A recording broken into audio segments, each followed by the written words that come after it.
সুপ্রিয় দর্শক শ্রোতা ভাই বোন, অনেকে আমাদের কাছে প্রশ্ন রাখেন যে বিবাহের পূর্ব প্রস্তুতি কেমন হওয়া উচিত। একজন বিবাহেচ্ছুক মানুষ যদি সঠিকভাবে বিবাহের পূর্ব প্রস্তুতি নেন, আশা করা যায় আল্লাহ রাব্বুল আলামিন তাকে সুখী এবং শান্তিপূর্ণ দাম্পত্য জীবন উপহার দিবেন। আর সেজন্য আমরা আজ বিবাহের পূর্ব প্রস্তুতিমূলক কয়েকটি পরামর্শ আপনাদের সামনে নিবেদন করতে চাই। বিবাহের জন্য বিবাহেচ্ছুক মানুষের সবচেয়ে বড় এবং প্রথম প্রস্তুতির বিষয় হলো নিজেকে মুত্তাকি, পরহেজগার, পাপের কাজ এবং আল্লাহর ইবাদতের কাছ থেকে দূরে থাকার মতো মানুষ হিসেবে গড়ে তুলতে হবে। আমরা সবাই চাই আমাদের জীবনসঙ্গিনী যিনি আসবেন তিনি যেন ফেরেশতার মতো একজন ভালো মানুষ হন।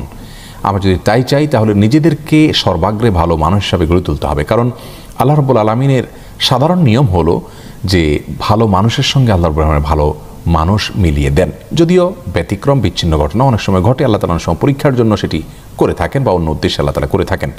যেমন আমরা দেখেছি যে ফেরাউনের মতো খারাপ মানুষের ঘরে আসিয়ার মতো ভালো মানুষ আল্লাহ রাব্বুল দান করেছেন।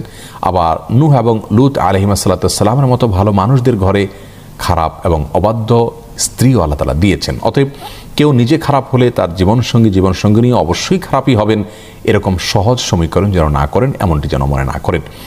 তবে সাধারণ অবস্থায় আমি ভালো হওয়ার চেষ্টা করব, সেক্ষেত্রে আল্লাহ একজন ভালো জীবনসঙ্গিনী আমাকে দিবেন, সে আশা আমি জোরালোভাবে করতে পারি। বিবাহের পূর্ব প্রস্তুতির অংশ হিসাবে আমাদেরকে দ্বিতীয় যে কাজটি করতে হবে তা হলো আল্লাহর কাছে সাধারণ অবস্থাতে সাধারণভাবে দোয়া করতে হবে। আল্লাহ তাআলা যেন আমাদেরকে ভালো জীবনসঙ্গিনী দান করেন, জীবনসঙ্গী দান করেন। আর বিশেষভাবে কোরআনে কারিমে সূরা ফুরকানের আয়াত নম্বর ৭৪-এর শেষ অংশ, দোয়ার অংশটা বেশি বেশি করে পাঠ করতে হবে। সকাল সন্ধ্যা উঠতে বসতে বিভিন্নভাবে বেশি বেশি কোনো সংখ্যা নির্ধারণ না করে আল্লাহর কাছে দোয়া নিবেদন করতে হবে। আর দোয়াটি হলো রব্বানা হাব লানা মিন আজওয়াজিনা ওয়া যুররিয়াতিনা কুররাতা আয়ুন ওয়াজআলনা লিল মুত্তাকিনা ইমামা। যার অর্থ হলো, হে আমাদের রব, হে আমাদের আল্লাহ, আপনি আমাদের জীবনসঙ্গিনী এবং পরিবারের সদস্যদেরকে, সন্তানদেরকে এমন মানুষ হিসাবে আমাদের সামনে উপস্থিত করুন, বা এমন মানুষদেরকে আমাদের জীবনসঙ্গিনী এবং পরিবারের সদস্য হিসাবে দান করুন যাদেরকে দেখলে আমাদের নয়ন জুড়িয়ে যায়, চোখ জুড়িয়ে যায়, অন্তর শীতল হয়ে যায়, এবং যারা মুত্তাকিদের ইমাম হতে পারে। অত্যন্ত অর্থবহ চমৎকার একটি দোয়া, এটি বিশেষ করে পাঠ করা যেতে পারে ভালো জীবনসঙ্গিনী পাওয়ার জন্য। এটি বিবাহের পূর্ব প্রস্তুতির অত্যন্ত গুরুত্বপূর্ণ একটি অংশ। তৃতীয়ত, বিবাহের পূর্ব প্রস্তুতি হিসাবে একজন ভালো জীবনসঙ্গিনী পাওয়ার স্বার্থে যার ভিতরে দিনদারিতা আছে, যার ভিতরে তাকওয়া আছে, যার ভিতরে অল্পে তুষ্টি আছে, যার ভিতরে দুনিয়ার মোহ নাই, লোভ নাই, এরকম একজন মানুষকে জীবনসঙ্গী হিসাবে তালাশ করে নিতে হবে। আজকাল আমরা প্রত্যেকটা মানুষ, নারী হোক পুরুষ হোক, বিবাহের ক্ষেত্রে আমরা চেষ্টা করি, ছেলেরা চান শুধুমাত্র রূপ এবং লাবণ্য যেন থাকে, সে বিষয়টিকে প্রাধান্য দেন। আবার মেয়েরা দেখা যায় যে পুরুষদের অর্থকড়িকে সবচেয়ে বেশি গুরুত্বের সাথে দেখেন।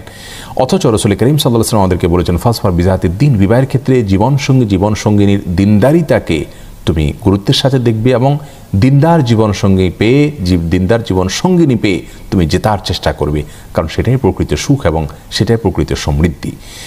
অতএব জীবনসঙ্গীর ক্ষেত্রে সবচেয়ে গুরুত্বপূর্ণ বিষয় হলো তার ভিতরে দুনিয়ার মোহ থাকবে না, দুনিয়ার লোভ থাকবে না। তাহলে ইনশাআল্লাহ অনেক অনাচারের পথ, অনেক চাওয়া পাওয়ার পথ এমনিতে রুদ্ধ হয়ে যাবে।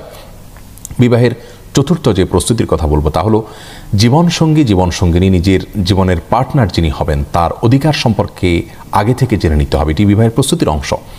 অনেক সময় দেখা যায় যে দাম্পত্য জীবনে এসে নারী পুরুষ একে অন্যের অধিকার খর্ব করেন, ক্ষুণ্ণ করেন, নিজের অযান্ত্রিক অধিকার নষ্ট করছেন এবং যার ফলে দাম্পত্য জীবনে অশান্তি হয়ে যায়। এজন্য বিবাহের আগে থেকে আপনার জীবনসঙ্গী বা জীবনসঙ্গিনীর কী কী অধিকার আল্লাহ তাআলা দিয়েছেন, কোরআন হাদিস দিয়েছে, সেগুলোকে অত্যন্ত ভালোভাবে রপ্ত করে নিতে হবে। বিবাহের ৫ নম্বর প্রস্তুতি হলো ছেলেরা হালাল উপার্জনের চেষ্টা করবেন, কারণ বিবাহের পরে তার স্ত্রী এবং পরিবারের ব্যয়ভার বহন করা ইসলাম শরীয়ত তার জন্য আবশ্যক করেছে। যিনি স্ত্রী এবং পরিবারের ন্যূনতম ব্যয়ভার বহন করার ক্ষমতা রাখেন না, ইসলাম শরীয়ত তাকে বিবাহের নির্দেশ দেয় না, বরং তাকে বিবাহের বিকল্প হিসাবে সিয়াম বা রোজা রাখার পরামর্শ দেয়। অতএব বিবাহের পূর্ব প্রস্তুতি হিসাবে হালাল উপার্জন করার চেষ্টা করতে হবে। হালাল উপার্জন মানে লক্ষ লক্ষ কোটি কোটি টাকা উপার্জন করা নয়। আপনি যদি অল্পে তুষ্ট থাকবেন, দুনিয়ার প্রতি মোহ নয়, এমন জীবনসঙ্গিনী আপনি নেওয়ার বিষয়ে সিদ্ধান্ত নিয়ে থাকেন, তাহলে সেক্ষেত্রে আপনার হালাল উপার্জনের ডেফিনিশন অত্যন্ত সংক্ষিপ্ত হবে। কোনো রকম জীবন ধারণ করার উপায় আপনি জোগাড় করতে পারলে সেটি আপনার হালাল উপার্জন হিসাবে বিবেচ্য হবে। একইভাবে মেয়েদের জন্য বিবাহের পূর্ব প্রস্তুতি হিসাবে গৃহস্থলী কাজকর্মগুলোকে ভালো করে রপ্ত করে নিতে হবে। অনেক সময় আজকাল দেখা যায় যে দাম্পত্য জীবনে এসে গৃহস্থলী কাজ না জানার কারণে স্বামীর সাথে বনিবনা হয় না, বোঝাপড়ার সমস্যা তৈরি হয় এবং সুখ এবং শান্তির ঘাটতি দেখা যায় পারিবারিক জীবনে। এই জন্য গৃহস্থলী কাজগুলোকে রপ্ত করে নেওয়া এটা মেয়েদের বিবাহের পূর্ব প্রস্তুতির অংশ। ৬ নম্বর প্রস্তুতি হলো বিবাহের আগে থেকে তালাকের মাসাইলগুলো ভালো করে জেনে নিতে হবে।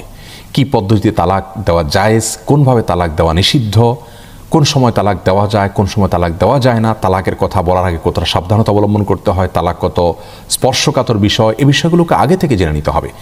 বেশিরভাগ পরিবারে দেখা যায় যে তালাক দেওয়ার পরে সে আফসোস করেন, আক্ষেপ করেন এবং বলেন যে আমি তো আসলে জানতাম না। এই জন্য বিবাহের আগে থেকেই তালাকের মাসআলাগুলো জেনে নেওয়া, জেনে রাখা এটা দোষণীয় নয়, বরং এটি ভালো বিষয় এবং এটি বিবাহের অত্যন্ত গুরুত্বপূর্ণ একটি প্রস্তুতি বলে আমরা মনে করি। সপ্তম এবং সর্বশেষ প্রস্তুতি হলো পারিবারিক ব্যবস্থাপনা এবং প্যারেন্টিং সংশ্লিষ্ট যে সমস্ত কোর্সগুলো পাওয়া যায়, নারী এবং পুরুষ উভয়কে সেই কোর্সগুলো করে নিতে হবে। আজকাল অনেক ওলামা একরাম অনেক ভালো ভালো কোর্স অফার করে থাকেন, যে কোর্সগুলোর মাধ্যমে আমরা আমাদের পারিবারিক যে বিধিবিধানগুলো সেগুলো জানতে পারবো। পুরুষ তার শ্বশুরবাড়ির কার সাথে দেখা করতে পারবেন না পারবেন, মেয়ে তিনি তার শ্বশুরবাড়ির কার সাথে দেখা করতে পারবেন না পারবেন, কার প্রতি তার কি কর্তব্য আছে না আছে, এই বিষয়গুলো জানতে পারবেন। এবং একজন মেয়ে মানুষ তিনি তার স্বামীর সংসারে গেলে বা যৌথ পরিবারে বা একাকী থাকলে সেখানে কি কি সমস্যা সাধারণত ফেস করে থাকেন সেগুলো কিভাবে তিনি ট্যাকেল দিবেন। এবং পুরুষ মানুষও বিবাহের পরে তার মা বাবা ভাই বোনের দিক থেকে বা শ্বশুরবাড়ির দিক থেকে কি কি সমস্যাগুলো সচরাচর এগুলোর মুখোমুখি হতে পারেন, যেগুলো আমাদের সমাজে হয়ে থাকে। বিবাহ এবং পরিবার ব্যবস্থাপনা সংশ্লিষ্ট কোর্সগুলো করার মাধ্যমে আমরা সেসব বিষয়গুলোকে অত্যন্ত ভালোভাবে সমাধান করার পথ রপ্ত করতে পারবো। এই জন্য কোর্সগুলো করে নেওয়া এটাও বিবাহের অত্যন্ত গুরুত্বপূর্ণ একটি প্রস্তুতি। আমরা এই সমস্ত প্রস্তুতিগুলোকে যদি গুরুত্বের সাথে আগে থেকে নেই, ইনশাআল্লাহ বিইذনিল্লাহ দাম্পত্য জীবনে আল্লাহ রাব্বুল আলামিন আমাদেরকে সুখ এবং শান্তি দান করবেন। আল্লাহ রাব্বুল আলামিন আমাদের সকলকে দুনিয়ার সবচেয়ে উপভোগের বিষয় সুখী এবং শান্তিপূর্ণ দাম্পত্য জীবন উপহার দিন। জাযাকুমুল্লাহ খাইর। আসসালামু আলাইকুম ওয়া রাহমাতুল্লাহি ওয়া বারাকাতুহু।